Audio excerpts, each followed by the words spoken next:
Right now, we're facing a man-made disaster of global scale, our greatest threat in thousands of years, climate change.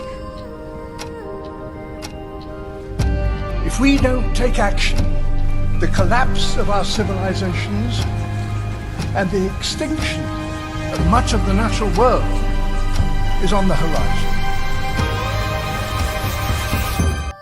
The amount of carbon dioxide in the atmosphere now is 50% higher than it was in 1900. And not only are we piling in more and more carbon dioxide in the atmosphere, but we are chopping down the forests of the earth at a great rate. And the forests themselves are the most efficient consumers of carbon dioxide that there are on Earth. We're going to destroy the ground because the soil of a rainforest isn't very good.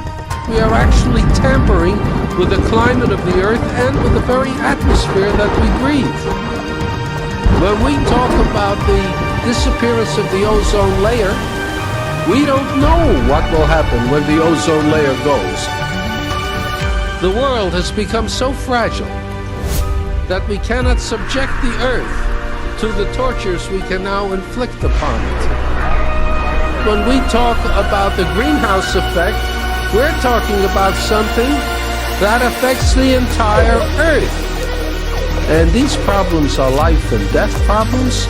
They go to the root of the viability of the planet itself.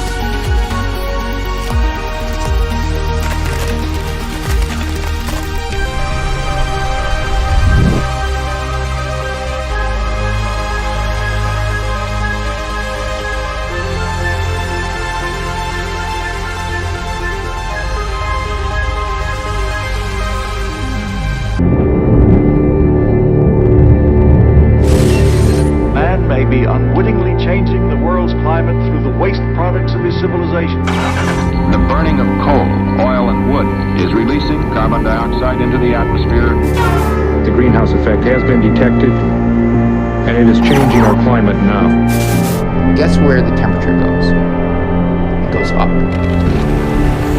Climate change is already in our backyard. Official 2012 was the hottest year in the United States. It's 2014. 2015. Warmest year around the world. Warmest year on record. It is his activities which drove mankind out of the Garden of Eden.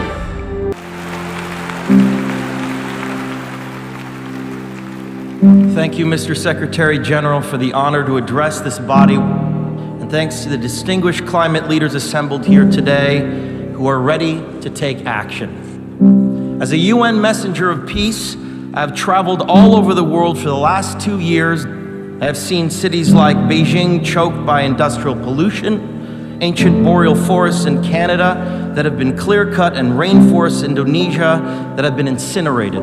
In India, I met farmers whose crops have been literally washed away. In America, I've witnessed sea level rise flooding the streets of Miami. In Greenland and in the Arctic, I was astonished to see that ancient glaciers are rapidly disappearing, well ahead of scientific predictions. All that I have seen and learned on my journey has absolutely terrified me. Now think about the shame that each of us will carry when our children and grandchildren look back and realize that we had the means of stopping this devastation, but simply lacked the political will to do so. Yes, we have achieved the Paris Agreement. More countries have come together here to sign this agreement today than for any other cause in the history of humankind, and that is reason for hope. But unfortunately, the evidence shows us that it will not be enough. A massive change is required right now, one that leads to a new collective consciousness, a new collective evolution of the human race, inspired and enabled by a sense of urgency from all of you. We can congratulate each other today, but it will mean absolutely nothing if you return to your countries and fail to push beyond the promises of this historic agreement. After 21 years of debates and conferences, it is time to declare no more talk, no more excuses, no more 10-year studies, no more allowing the fossil fuel companies to manipulate and dictate the science and policies that affect our future. The world is now watching. You will either be lauded by future generations or vilified by them. You are the last best hope of Earth. We ask you to protect it, or we and all living things we cherish are history.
지구의 온난화가 민물 거북이에게, 수생 거북이들에게 미치는 영향은 뭘까요? 지구 온난화는 민물 거북이에게 여러 가지 영향을 미칠 수 있습니다. 그중 몇 가지는 다음과 같습니다. 첫 번째로는 수온이 증가하기 시작합니다. 온난화로 인해서 수온이 상승하면 수생 거북이들, 민물 거북이들의 체온도 같이 증가하게 됩니다.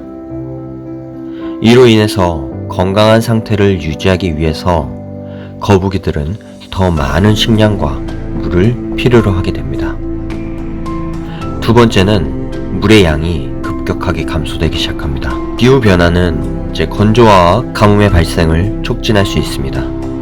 이로 인해서 민물 거북이들이 살 수 있는 물의 양이 줄어들게 되며 이는 건강과 생존에 부정적인 영향을 미칩니다. 세 번째로는 서식지, 즉 생태계 환경이 파괴되기 시작합니다. 지구온난화는 해저 수면이 상승되고 염분 농도가 증가가 됩니다. 그리고 건조 등을 유발할 수 있습니다. 이는 민물 거북이들이 서식지를 파괴하고 강제로 다른 지역으로 이동을 하게끔 할 수도 있습니다. 네 번째로는 식생이 멸종되기 시작합니다. 지구온난화로 인해서 생태계가 변화하면 민물 거북이들의 식량 공급이 줄어들 수 있으며 또한 생태계가 변화하게 되면서 식물을 먹는 것에도 영향을 미칠 수밖에 없습니다. 이러한 영향들이 거북이들의 건강과 생존에 부정적인 영향을 미칠 수 있습니다. 지구온난화와 같은 환경 문제에 대한 대처가 정말로 필요합니다. 그러면은 거북이들이 주변 환경의 수온 및 기온이 상승됐을 때, 35도 이상으로 상승됐을 때 살 수 있을까요? 우선 거북이들의 체온은 주변 수온과 기온에 맞춰서 거의 같거나 조금 높은 온도로 유지를 하려고 합니다. 일반적으로 민물 거북이는 수온이 20도에서 30도 정도인 온난한 물에서 살고 이 범위에서는 활동이 가능합니다. 하지만 민물거북이들이 35도 이상으로 가게 될 경우에, 주변 환경이 그렇게 될 경우에 살 수 있는지 여부를 한번 살펴봐야 합니다. 민물거북이의 체온이 35도 이상이 돼버리면은 과열로 인해서 건강에 해를 입을 가능성이 있습니다. 그러므로 민물거북이가 적절한 체온을 유지하기 위해서는 체온 조절을 위한 자신만의 방법이 있습니다. 예를 들어서 민물거북이는 체온을 조절하기 위해서 물속에서 물 위로 떠다니려고 하거나 햇빛이 직접 닿지 않는 그늘진 장소로 피하려고 할 겁니다. 거기에서 휴식을 취하거나 수면 위에서 숨쉬기 등을 할 겁니다. 따라서 민물거북이가 35도 이상에서 살 수 있는지 여부는 굉장히 쉽지 않은 질문인 것 같습니다. 적절한 수온과 체온을 유지하면서 살아갈 수 있도록 적절한 환경과 관리가 필요합니다. 수온이 올라가면서 체온도 같이 올라가게 되면은 자연스럽게 생물들도 사라지게 될 것 같다는 저의 개인적인 생각입니다. 긴 영상 시청해주셔서 정말로 감사합니다. 다음번에 뵙겠습니다. 감사합니다.